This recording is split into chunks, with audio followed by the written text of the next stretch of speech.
Esteemed members of the audience, the person before you is Takuzwa Kurema, a student from Herbert Chitepo School of Law, Great Zimbabwe University, under the supervision of Mr. Ngosana Maposa. I am honored to be here today to share with you my groundbreaking research on the decolonial theory. My presentation will focus on the background of the decolonial theory, what it is and what it seeks to achieve. The other issues I intend to talk about will be understood as I delve deep into my presentation. The term decolonial theory was first used in the 1990s by activists who sought to challenge the legacies of colonialism and imperialism. It was a response to the idea that colonialism ended with the independence of the once colonized states. The decolonial theory has since remained important in the study of jurisprudence because it challenges the notion that Western ideas are universally binding. This research paper thus intends to unpack the meaning and the scope of the decolonial theory, especially in jurisprudence. The research begins by discussing the meaning of the decolonial theory in general. This presentation will then differentiate colonialism and coloniality, as this forms the basis for understanding the decolonial theory. So, moving on. The decolonial theory can only be understood after establishing the meaning of colonialism and coloniality. This is so because the theory begins by recognizing that colonialism did not end coloniality. It is a result of this that the meaning and scope of colonialism and coloniality need to be established before delving deep into explaining the decolonial theory. So, I shall first discuss the meaning of colonialism. Colonialism has been loosely defined as the domination of a people or area by a foreign state or nation, which involves the practice of extending and maintaining a nation's political and economic control over a people or area. The English dictionary, for example, defines colonialism as the exploitation of a weaker country by a stronger one, usually involving the use of a weaker country's resources to further strengthen the stronger country. It is thus a socio-political and economic domination of a territory by another country. So these definitions denote that colonialism involves the physical presence of a dominating country in the territory of a country that it is dominating. Colonialism is in this case limited to the colonized regions. So I will move on to discuss the meaning and scope of coloniality. It is of importance to discuss this because it forms the basis of explaining the decolonial theory. Coloniality has been defined as a mode of thought that legitimizes colonialism and neocolonialism while espousing universalism. Universalism is in this case used to window dress what is essentially colonialism. Coloniality is therefore not limited to colonized regions. Hence, it is still visible in countries which have previously been colonized and those which have never been colonized. Coloniality is an epistemology of colonialism and neocolonialism. It is more of an idea that entails that the success of the world consists in making subjects that are socially located in the oppressed side of the colonial difference to think epistemically like the ones in the dominant positions.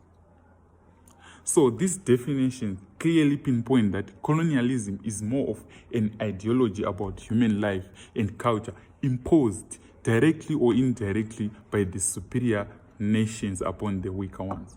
So I will move on to discuss decoloniality in detail. Decoloniality can loosely be defined as the process of building, shaping, and enabling coloniality otherwise.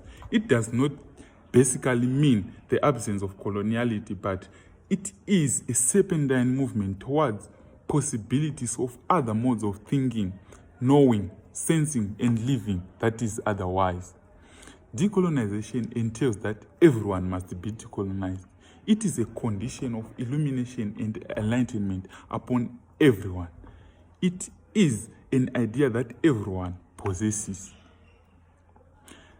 Having a situation when others possess a decolonial mind while others do not creates an intellectual dispute over who is more decolonial. Decoloniality is thus important because it encompasses the decolonial theory. The decolonial theory seeks to unveil the imposition of coloniality, thereby creating consciousness and eliminating coloniality. So I will discuss something to do with the myth of modernity as coloniality. Modernity has been in some cases confused with coloniality. One can forward that modernity produces a myth of coloniality. Modernity narrates that the global North societies created a set of political, scientific, and social changes that are taken as superior. So, several writers have blamed modernity for coloniality. Mediator, for example, forwards that ethnic devastation that came along with modernity is a result of European imperialism. The link between modernity and coloniality has also been justified on the basis of who determines modernity. It has been forwarded that the freedom and progress of colonial societies is determined by the European colonial masters. The decolonial theory, however, does not entail doing away with modernity, but rather doing away with the colonial mentality. It is a theory of anti-coloniality, not a theory of being anti-Western. It entails eliminating coloniality in both Eurocentric and Afrocentric fundamentalism. This entails that Europe and the West can also be decolonized. The decolonial theory is about keeping a distance from coloniality, and keeping a distance does not mean discarding the rich Eurocentric critical traditions and throwing it to the bin. It means rather including in it much broader landscapes of epistemological and political possibilities. It involves exercising the hermeneutics of suspicion regarding its foundational truth, but by uncovering what lies below their face value. It means giving special attention to the suppressed or marginalized smaller tradition within the bigger Western tradition. This therefore means that there is room for decolonizing the West too, as I have said before. The geographical location of a scholarly production is in this case unnecessary. There is need for acceptance of Western ideas in as much as there is need to thoroughly introspect into such ideas, as failure to do so might result in coloniality.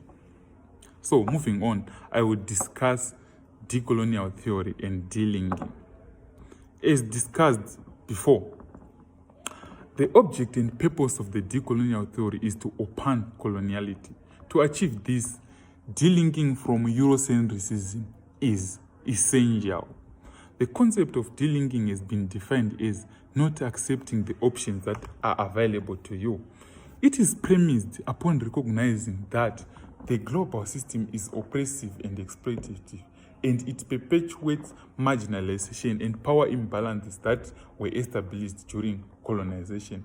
Delinking thus seeks to create alternative forms of social organization and governance which can result in the promotion of a greater sense of self-determination and autonomy for the marginalized regions. Delinking can thus result in the imagination of alternative to Eurocentric definition of social and legal organizations of the marginalized nations. It should, however, be noted that delinking is not sufficient to produce a decolonial mind, mainly because it focuses on the deconstruction of what exists now. As a result of that, there is need for reconstruction after delinking. However, Given that the European colonial idealism has destroyed people's diverse knowledge systems, it still remains a mammoth task to establish these reconstructive dimensions. The colonization of Africa is, thus, in this line of argument, established or resulted in epistemicide. Hence, the nature and grounds of knowledge in the marginalized areas have been eradicated. There is therefore need to include reconstructive ideologies in the delinking process in order to strengthen the epistemologies of the countries which are marginalized. In that regard, anti-colonial epistemologies from other colonized regions must also be taken into account. So I will move on to the decolonial theory and the divergence from universalism, because for the decolonial theory to succeed, there is need for us to diverge from universalism. So diverging from European civilization is an answer to the problem of universalism and coloniality. There is a thin line between divergence from European civilization and delinking. Mignolo, for example, terms this divergence pluriversality, and it involves recognizing that there are other worlds out there which have been marginalized since time immemorial by universalism, which claimed to be superior to those particular worlds. The decolonial theory is it that the other worlds have been undermined due to the recognition of moral universalism. Moral universalism is that which talks about the existence of eternally valid and universal morality. The decolonial theory rejects this idea of eternally valid and universal morality and proposes fluctuating and pluriversal morality. Pluriversalism would thus reconstruct both ethical and political stances. Pluriversality is different from delinking in that delinking seeks only to deconstruct the Eurocentric mindset, while pluriversality seeks to replace a colonial mindset with a decolonial one. So now I would like to move on to the birth of decolonial legal studies. So the decolonial theory has since given birth to the decolonial legal studies, which seeks to challenge Eurocentric foundations of Western legal system and promote alternative approaches to law and justice. The rationale behind the need for the shift is that Western legal systems provide a narrow and myopic approach to law and justice. Decolonial legal studies advocates the development of plurinational legal system which recognizes the diversified legal traditions and practices in different societies. The study calls for decolonization of legal education in Africa and recognition of indigenous legal system as legitimate sources of law. This presentation will focus on the development of the decolonial theory in constitutional law, international law, and the philosophy of law in general. It shall also focus specifically on the application of the decolonial theory in the rights of women and the development of feminism. This is so because coloniality is instigated and or aggravated in or using these branches of law. So I will start by discussing the decolonial theory and international legal studies or international law. The objective of the decolonial theory in international law is to reconstruct the definition and meaning of international law. It is therefore basically touched on human rights and a few other international law movements. It begins with the notion that real human rights did not originate from America and Europe, but from an Ubuntu-informed jurisprudence. According to this school of thought, this explains why Africa did not colonize the world, basically because there was Ubuntu in Africa, so there was no need for the inhabitants of Africa to go out there and exploit the world. The decolonial perspective in international law explains that there is need to recognize the logic and humanness and human rights as more universal. So in this case, we are saying Ubuntu must be recognized as a universal phenomenon. This means that universalism must not be entirely rejected, but rather broadened to ensure the concept of Ubuntu and or humanness. The modern world approach to human rights is viewed as neo-colonial, as these rights and laws were developed in Europe as a universal discourse. The decolonial theory in international legal studies seeks to push for international law that addresses colonialism and neo-colonialism. Resultantly, the historical injustices which are a consequence of colonialism and neo-colonialism can be addressed. There is a proposition that international humanitarian law that is universal raises questions on who determines and who implements human rights. As a result of that, human rights are most likely, and they are going to be implemented through an asymmetrical power relationship that perpetuates coloniality. This may explain why some African leaders are portrayed as despots by Europeans or Americans or any Western civilization. There is therefore need for an epistemic rupture where universalized epistemic order is replaced by a new one. In summary, the decolonial perspective in international law is for the elimination of the colonial mentality in the determination of human rights, which is applied by the international community. So I will move on to the decolonial constitutional law. So the decolonial approach in constitutional law is that constitutions must and can be used to decolonize societies. The idea is that the constitutions of the decolonized societies need to recognize what is termed plurinationality. This entails that the normative approach must be used in the enforcement of the rights of the people to self-governance through the inclusion of such rights in the constitutions of the indigenous societies. The decolonial theory points out that most of the African constitutions, for example, do not mandate a true political and epistemological decolonization of the African states. An example is the South African Constitution, which is said to be promoting what is called Creole colonial law.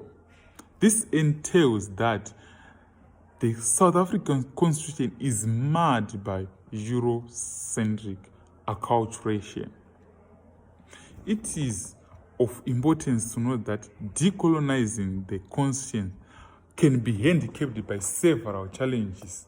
For example, it may be difficult to reconcile the demands of different groups of people in the indigenous communities. Besides, the dominant groups may also reject decolonial constitutions. This is just obvious. The question that arises from this point of view is whether or not modern states can be decolonized. However, although the drafting and the applications of the decolonial constitutions can be limited by some difficulties, it is important to note that the decolonial constitutional law remains important to promote the recognition of equality, social justice, and the rights of the marginalized people. So I will move on to the decolonial theory and the philosophy of law. So the decolonial approach to the philosophy of law stems from the idea that there was law before colonialism, and that law is more than the modern state law. The decolonial philosophy of law takes a natural law theory point of view. It stands upon the proposition that absolute separation between law and morality is a mirage. The decolonial philosophy of law encompasses the doctrine of Ubuntu and or the need of African humanness or indigenous humanness. It asserts that indigenous norms and values must be used in the interpretation and development of the law. The philosophy has since been used in some African cases. A good example is the approach used in the case of S versus Makwanyane, where Langa J used the principle of Ubuntu as a source to define the right to life and human dignity. It was also mentioned in this case that indigenous South African values had to be recognized in promoting the underlying values of an open and democratic society. This approach, like the decolonial constitutional approach, can do away with what is termed double consciousness, a situation where individuals are stuck between decoloniality and coloniality. Summarily, the decolonial philosophy of law points out to the importance of a normative approach in the interpretation and development of the law, and assess that the law has an important role to play in decolonization. So, I will move on to decolonial law and feminism. The decolonial feminist approach focuses on the causes of problems among indigenous women and the solutions thereto. It seeks to depart from a Eurocentric approach to equality, which it terms a principle that germinated from a foreign seed. The decolonial theory is against a society with male daughters and female husbands. It criticizes the assertion that there is Africanness in the liberal right to equality, and it seeks to replace this farce with strategies that reflect the Afrocentric worldview based on communitarism, interdependence, and solidarity. The cultural context of Africa is in this case more effective in understanding feminism in the marginalized societies than championing the Western feminist linguistics. The decolonial feminist approach assesses that Western feminism is narrow and is viewed from a quantitative frame in as much as it only talks about the underrepresentation of women while ignoring the overrepresentation of men. This therefore means that the problems faced by women in the indigenous societies are caused by the Eurocentric approach to feminism and cannot be solved unless women in indigenous societies diverge from applying this concept. The decolonial theory on feminism urges women in the colonial societies to get rid of this Eurocentric approach to gender equality, as it is based on the idea that women in pre-colonial Africa,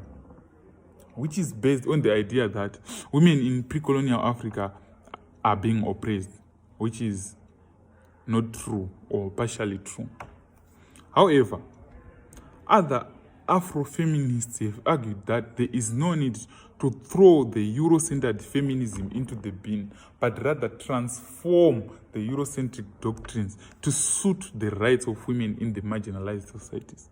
Gender must not be used as a tool to destroy social relations of the colonized by dividing men and women from each other and create antagonisms between them. It must, however, be used in the indigenous context to mend the broken relationship between men and women that was brought about by colonization and the Eurocentric approach to equality and gender. So, this almost marks the end of my presentation. So I will conclude as follows. The decolonial theory has been influential in the development of decolonial legal studies, which seeks to challenge the Eurocentric foundations of thinking. It seeks to promote indigenous approaches to law and justice, and these grounded in the experiences and perspectives of the colonized people. It criticizes the universalism of colonial legal systems, which is based on a narrow conception of the reality that excludes non-Western ways of knowing and understanding the world. The theory seeks to challenge and dismantle the legacies of colonialism and imperialism in various forms. It forwards that colonization has created epistemological and ontological hierarchies that continue to shape the modern world, and these hierarchies have instigated the exploitation, marginalization, and subjugation of indigenous communication. The decolonial theory, therefore, clearly points out that decolonization is not only about political independence, but involves the transformation of the structures that perpetuate colonialism and universalism. The theory promotes alternative ways of thinking and being among the indigenous communities. This marks the end of my presentation. Thank you for listening.